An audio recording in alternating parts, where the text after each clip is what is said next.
Buenos días, nos encontramos con el padre Alejandro Ortega. Es sacerdote, escritor, comunicador de radio y televisión y conferencista internacional. Es autor de los libros Vicios y Virtudes, un bestseller, Guerra en la Alcoba y los 7 grandes temas del noviazgo y matrimonio, así como de artículos editoriales publicados en diversos medios y redes sociales. Actualmente ejerce su ministerio en la Arquidiócesis de San Antonio, Texas. ¿Cómo vencer la soberbia con humildad y la pereza con trabajo? ¿Cómo lograr que la generosidad se imponga a la avaricia y la sencillez a la vanidad? Hoy platicaremos con el padre Alejandro sobre este gran desafío de aceptarse a uno mismo y vivir las virtudes. Buenos días, padre Alejandro. Muy buenos días, Mayra. Mucho gusto de saludarte nuevamente ahora en esta nueva agencia de noticias que llevan. Sí. Padre, hay quienes piensan que ocuparse de los vicios, defectos o pecados es algo negativo. ¿Por qué hablar de ellos? Mira, Mayra, yo vengo del mundo de la medicina, estudié medicina antes de entrar al seminario y una de las cosas que ahí aprendes inmediatamente es que lo primero antes de poder sanar una enfermedad es hacer un buen diagnóstico de la enfermedad. Es decir, no puedes sanar, no puedes curar, no puedes atender nada si primero no lo, con cierta certeza, no lo diagnosticas y no lo diagnosticas bien. Cuando yo empiezo el libro de los vicios y virtudes, precisamente pienso que la primera parte va en la línea del conocerse para descubrir cuál es mi área de trabajo, cuál es el campo de batalla en el cual se libra no solo mi bienestar emocional, ni siquiera moral, mi propia santificación. Y todos tenemos un campo de batalla. Todos. Recuerda cómo el libro de Job describe nuestra vida en este mundo como una batalla. Así lo describe Job. Pues eso lo experimentamos todos, todos los días. ¿Y cuáles son los vicios y cuáles son los defectos más comunes en el ser humano, padre? Mira, el libro que escribí, precisamente Vicios y Virtudes, elenca 10 vicios. No es una lista exhaustiva, ni siquiera es la lista que corresponde a los pecados capitales, así llamados pecados capitales. Mucha gente, de hecho, se pregunta de dónde vienen los pecados capitales, en qué parte de la escritura están, en que en realidad no están en ningún lado de la escritura. Es una tradición que viene de un monje del desierto que se llama Evagrio Póntico, y él fue el primero, por decirlo así, que hizo un elenco, una lista de lo que él llamó los malos espíritus, los espíritus que nos llevan hacia el mal en diferentes formas. Y hizo una lista, en realidad era de 8, eran 8 vicios que él elencó. Después la iglesia, ya de una manera más formal, si tú quieres, condensó, consolidó 2 de los vicios que estaban ahí y los puso, creo que envidia y tristeza los pegó. Y bueno, pues ya en realidad salieron los 7 vicios capitales que conocemos en la tradición católica, por decirlo así. Mi libro no se basa tanto en eso, mi libro es un poquito más fenomenológico, si tú quieres, es decir, de mi experiencia en la dirección espiritual y en la confesión, saqué este elenco de 10 vicios. Son 5 vicios del lado del cuerpo, 5 vicios así llamados de la sensualidad y 5 vicios más del lado espiritual, la soberbia, están incluidos bajo el concepto de soberbia. ¿Por qué nada más estos 2 grupos? Porque en realidad nuestra constitución humana desde el punto de vista antropológico básica, pues somos alma y cuerpo. Evidentemente yo sé que hay otros tipos de clasificaciones cuando San Pablo habla de alma, mente o espíritu y cuerpo, pues él hace una división en 3. Pero bueno, normalmente decimos alma y cuerpo. Entonces los vicios del cuerpo pues son 5 y ahí metemos la pereza, la intemperancia, es decir, la falta de dominio sobre los apetitos sensitivos, la lujuria, no digamos, el afán excesivo de comodidad y la avaricia. Esos son los 5 vicios que yo veo como más frecuentes, más comunes del lado corporal. Del lado espiritual, pues tenemos en primer lugar el orgullo, que ese casi no necesita definición, la vanidad, la autosuficiencia, la susceptibilidad y la rebeldía. Eso es el elenco básico que yo presento en el libro y que me parece son los vicios más comunes actualmente. No son los únicos, como dije, pero bueno, ahí los presento esos. Pero conocer los vicios, pues tantas veces vemos que estos defectos pues nos hacen sufrir, ¿no? Cuando nos damos cuenta que los tenemos. ¿Cómo podemos ver su lado positivo? Bueno, precisamente el trabajo que propongo en el libro va en esa línea de transformar ese reconocimiento, esa aceptación de un vicio en como decimos ahora, área de oportunidad. Cada vicio es un área de oportunidad. Es decir, yo sé que yo batallo con esta tendencia, yo tengo esta inclinación más pronunciada en mi vida. Todos tenemos lo que llamamos un vicio dominante. Todos, déjame decirlo de otra forma, tenemos todos los vicios, pero en mayor medida tenemos más unos que otros. Y la clave del trabajo espiritual, me parece, en este campo, es detectar cuál es mi vicio dominante. No para frustrarme, no para desesperarme, no para entristecerme, sino simplemente para reconocer precisamente mi área de oportunidad. Y si quieres verlo desde una perspectiva incluso más espiritual, más sobrenatural, esa es la cruz que el Señor me dio a mí. Todos llevamos una cruz muy personal, muy intransferible, muy mía, y esa cruz va de la mano de mi vicio dominante. Es decir, veo mi inclinación, mi tendencia como algo que me duele, algo que me cuesta, algo que me lastima, algo que lastima a los demás y lo reconozco, algo que incluso lastima mi relación con Dios y hasta con las criaturas.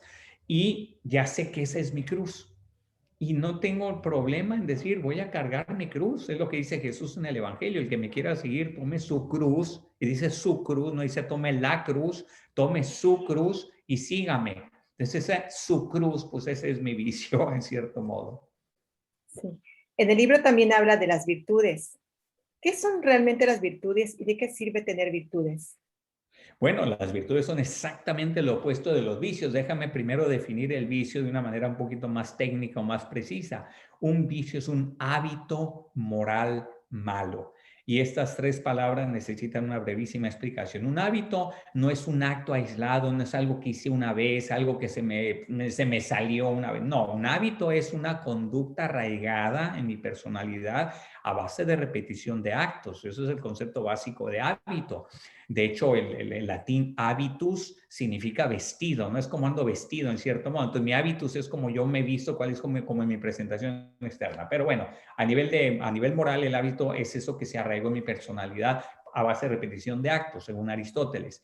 Ahora bien, moral, es un hábito moral, porque hay muchos otros tipos de hábitos. Hay hábitos físicos, mis posturas, mis caras, mis gestos, y eso no tienen necesariamente una connotación moral. Hay hábitos intelectuales, hay hábitos emocionales. Ahora que se habla tanto de la inteligencia emocional, ¿qué es la inteligencia emocional? Un conjunto de hábitos emocionales y de cómo manejo yo mis emociones de manera habitual. Bueno, pues los vicios son hábitos morales. ¿Qué significa moral? Que afecta mi estatura humana. Lo moral es lo que me afecta como persona humana. Cuando yo hago un acto moralmente bueno, ese acto me hace crecer en mi estatura humana.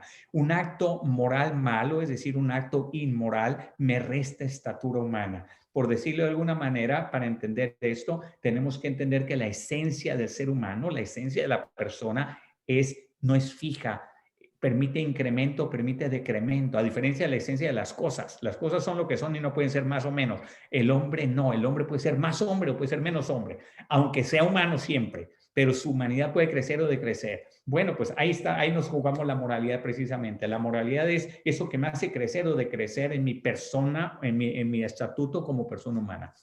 Ahora bien, volviendo a las virtudes, ¿qué es la virtud? Exactamente lo opuesto del hábito. Es un hábito moral bueno. Es decir, es algo que yo arraigo en mi personalidad a base de repetición de actos y que eso, cada vez que lo hago, me incrementa mi estatura humana. Eso es la maravilla de las virtudes. Sí. Podríamos decir que vivir, ¿no? Conocer nuestros defectos y trabajar en las virtudes nos ayuda a encontrar y potenciar la mejor versión de nosotros mismos. Definitivamente, pero no una versión en el ámbito, digamos, solo exterior o en el ámbito de la apariencia o en el ámbito de la relación con los demás, no, en el ámbito más profundo de la persona humana. es decir, en su esencia como ser humano, creces, eres más humano, verdaderamente más humano. Claro, eso se va a reflejar después en tu relación con los demás, en tu relación con Dios, en tu relación con las cosas y en las circunstancias y en tu relación contigo mismo.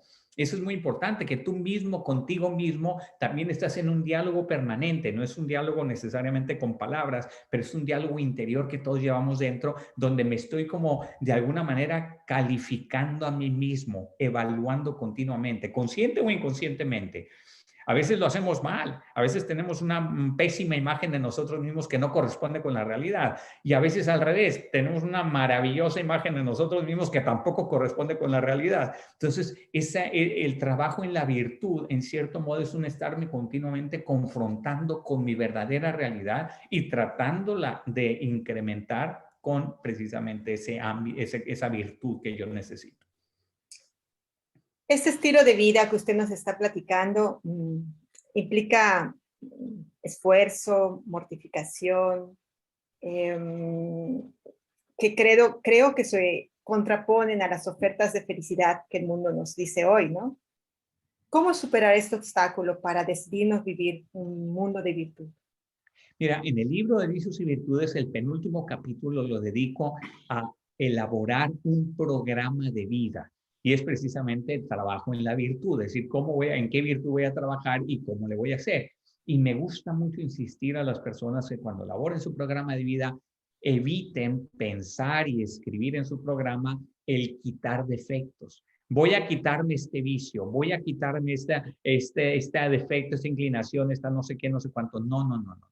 Yo voy a construir virtudes y por eso los puntos de trabajo en mi programa de vida tienen que ser muy positivos. Déjame ponerte un ejemplo. Imaginemos que el defecto dominante de una persona, o el mío si tú quieres, es la pereza. Y siempre les digo a las personas, ahora descríbeme las 2 o 3 manifestaciones más comunes de la pereza en tu vida. ¿Por qué me dices que eres perezoso? Porque siempre me levanto tarde, me cuesta mucho seguir una agenda de trabajo o afrontar las tareas más difíciles y tercero, soy una persona muy impuntual. Imagínate que esas son las 3 características o manifestaciones de su pereza. Oye, pues ¿cómo va a ser tu programa de vida? Pon esas 3 cosas al revés, en positivo. Primero, me voy a levantar a la primera que suena el despertador, me voy a levantar pase lo que pase. Y eso es muy motivador cuando dices voy a ponerlo en positivo, me voy a levantar a la primera. No me voy a levantar tarde, no, me voy a levantar a la primera. Número 2, voy a elaborar cada día o el día anterior una pequeña agenda de lo del día siguiente y qué voy a hacer primero, muy importante. Y tercero, voy a ser puntual a rajatabla. Entonces, esto que implica mortificación, sí implica disciplina, implica meterme en una cierta estructura de vida que a lo mejor es parte de mi problema, que no tengo estructura. Entonces, bueno, pues ponle estructura a tu vida. Bueno, sí tiene una parte de mortificación, pero velo en positivo. Qué bien se siente uno cuando lo hace. Qué bien te sientes cuando, caray, hoy sí me levanté a la primera y luego hice mis tareas así como en el orden que las puse y además llegué puntual a todos lados. Qué maravilla, qué pasa ese día en la noche cuando te sientes con una sensación de satisfacción muy, muy buena, muy positiva, que te retroalimenta además. Entonces se vuelve un círculo virtuoso, te retroalimenta tu propio logro, por decirlo así. Y además, como seres humanos, estamos casi hasta diseñados para ese crecimiento continuo. Decía Víctor Frank, este gran psiquiatra austriaco, decía que la salud se basa en una cierta tensión. Fíjate bien qué palabras usa. La salud se basa en una cierta tensión, es decir, hay que ponerle tensión a nuestra vida porque si te aflojas, si te aguangas, te enfermas. Y eso en el ámbito físico, en el ámbito emocional, no digamos en el ámbito espiritual. Piensa nada más que es el ejercicio físico. ¿Qué hacen cuando nos dicen haz ejercicio físico? ¿Qué estás haciendo? Estás poniendo tu cuerpo en una cierta tensión. Ahora, no dice una tensión excesiva. Hay una tensión sana y hay una tensión enfermiza. Hay otro médico, danés, por cierto, a ver si me viene ahorita el nombre, pero él decía, él distinguía entre 2 tipos de tensión. Una es la buena, él le llama eustrés, y la otra, la mala, es distress. Entonces, eustrés, como sabes, del griego eus significa bueno. Entonces, es una buena tensión. Eso que me pone en una sana tensión, eso es bueno. Que yo tenga ilusión, que yo tenga proyecto en mi vida, que yo tenga algo que hacer, siempre algo que me reta, eso siempre es muy bueno. Es una cierta tensión. En el ámbito espiritual, lo mismo. ¿Qué pasa del otro lado? ¿Qué es el distress? El distress es cuando la tensión es excesiva, cuando estás en una situación, una tensión que te sobrepasa, pues te vas a enfermar también. Esa tensión es lo que llamamos típicamente estrés.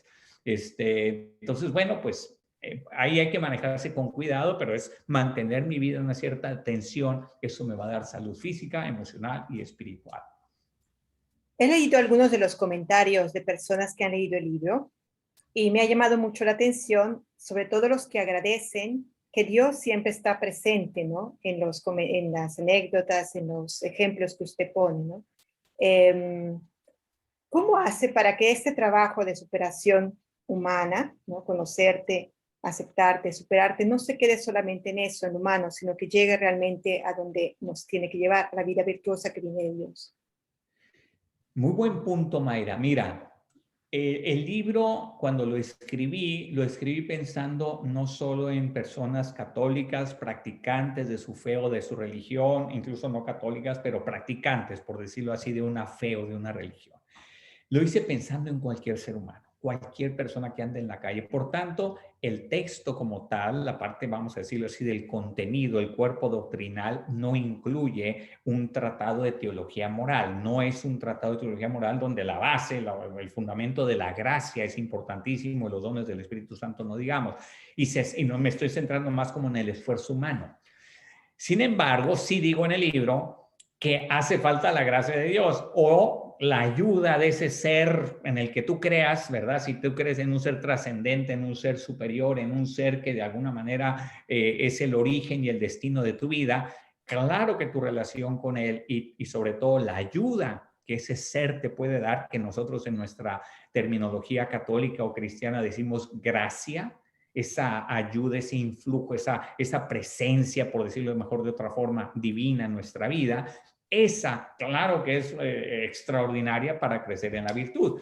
Y no digamos lo que se llama en el campo del Espíritu Santo, particularmente los dones del Espíritu Santo. Los 7 dones del Espíritu Santo pues son una ayuda maravillosa. La diferencia entre virtud y don, pues tú la conoces, alguien me la explicó una vez como en teología, cuando estudiamos teología, como que las virtudes es cuando tú vas remando con tu barca, atravesando el mar y tú vas remando y vas avanzando, pero pues ahí vas echándole ganas y con tus remos y con tus brazos, ¿no?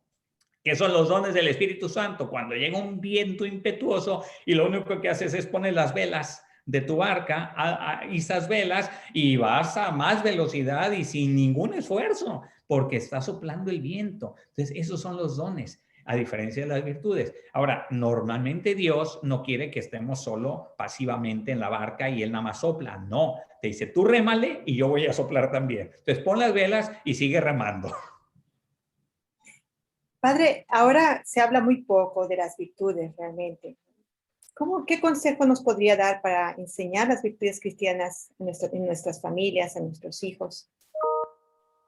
Mira, es un muy buen punto en la educación de los hijos. Sí, bien lo has dicho, creo que es una materia que se ha ido descuidando cada vez más. Muchos papás están muy orientados, incluso por la tendencia general en el sistema educativo mundial actual, que es de menos conocimientos y más de habilidades, pero habilidades que no son necesariamente virtudes, habilidades de tipo funcional, habilidades intelectuales, habilidades sociales, habilidades comunicativas, habilidades de lo que tú quieras. Les enseñan 1000 habilidades. Entonces los niños son un prodigio de habilidades.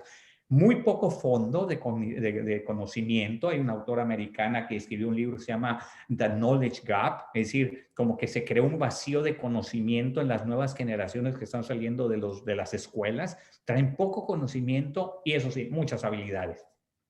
Pero conocimientos y habilidades son muy superficiales todavía. A mí me gusta explicarlo como el ejemplo de un árbol. Imagínate que un árbol tiene un follaje y esos son los conocimientos. Y es lo que más se ve del árbol. ¿Cuánto sabe esta persona? Luego vienen las ramitas. Esas yo las equivalgo a las habilidades de la persona, a las ramas. Pero eso no es lo que define un árbol. ¿Qué es lo que le da fortaleza al árbol? El tronco, después viene el tronco. ¿Qué tan robusto es el tronco? Y eso vamos a compararlo con la seguridad personal, el aplomo de la persona, la consistencia, personas que son muy robustas, personas que son muy frágiles ante las circunstancias, adversidades y demás. Pero tampoco el tronco es lo último que termina el árbol. ¿Qué le falta al árbol ahí? Pues le faltan las raíces, lo que no se ve. Ahí, en las raíces, están las virtudes, están los principios, están las convicciones, los valores que esa persona tiene. Esas son las raíces del árbol. Entonces, esa parte que no se ve es la que descuidan muchas veces los papás. Se preocupan a lo más de la autoestima del hijo, que sería como el tronco más o menos, y muchas habilidades y lamentablemente muchos árboles ahorita están pelones, es decir, no tienen follaje. Están más llenos de ramas, pero no tienen hojas, no tienen, entonces, bueno, falta de conocimiento. Pero lo que no se ve, eso es lo importante, los valores, principios y convicciones, y ahí ponle también las virtudes. Entonces faltaría un elemento más, que es la savia del árbol. Las sabias son las motivaciones, es decir, el por qué haces, por qué vives, por qué te esfuerzas, por qué quieres ser mejor persona, que sea por amor. Decía San Agustín que el amor es el alma de todas las virtudes, es la savia del árbol. Entonces, si a un niño, a un hijo, le infundes que todo lo haga por amor a Dios, por amor a los demás, por amor a su familia, por amor a su patria, por amor a la humanidad, esa persona trae savia. Esa persona trae motivación, la verdadera motivación, que no sea por dinero, por fama, por gloria, por no sé qué, por no sé cuánto. Esos son malas sabias. Él te va a dar un árbol enfermo, te va a dar, como dice Jesús, un árbol bueno da frutos buenos, un árbol malo da frutos malos. Si está lleno de una savia que no es, que es tóxica incluso, pues pésimos frutos va a dar. El alma es el amor como savia del árbol. Entonces ahí donde yo le diría a los papás, inculquen a sus hijos eso que no se ve, las raíces y la savia. Es decir, los principios, valores y convicciones, las virtudes y el amor como motivación. Y ya todo lo demás se va a dar solo. Pues yo le agradezco muchísimo estos consejos. Esperemos que muchos lean este libro, que estoy segura que le ayudará a encontrar motivaciones para seguir adelante con ganas, ¿no?, de transformar su vida, arraigándose en las virtudes y más en las virtudes cristianas, ¿no? Muy bien, pues gracias Mayra, gracias por la invitación a compartir contigo estos contenidos muy sencillos, y el libro, pues nada más déjame decirte que lo pueden encontrar por Amazon en casi cualquier parte del mundo. En Estados Unidos lo publica Ligori Publications, que es una editorial católica, pues bastante importante aquí, gracias a Dios. Ellos lo tienen en español y en inglés. Y luego también en Italia lo publicó San Paulo, Ediciones San Paulo, en italiano está el libro. Y luego aquí en México pues lo publica también el Grupo Planeta actualmente, para México y Centroamérica y Latinoamérica. Muy bien, pues le agradecemos muchísimo su tiempo, padre, y esperamos contar con usted en otras entrevistas o con sus artículos en nuestra agencia de noticias. Claro que sí. Quienes me quieran seguir también en Instagram o en Facebook, mi usuario es P. Alejandro Ortega. P. Alejandro Ortega. Ahí publico todas las semanas publico artículo o algunos mensajes, demás. P. Alejandro Ortega. Instagram y Facebook y Twitter también tengo ahí. Y un podcast que se llama Al Punto. Al Punto. Gracias, padre. Gracias a ti, Mara.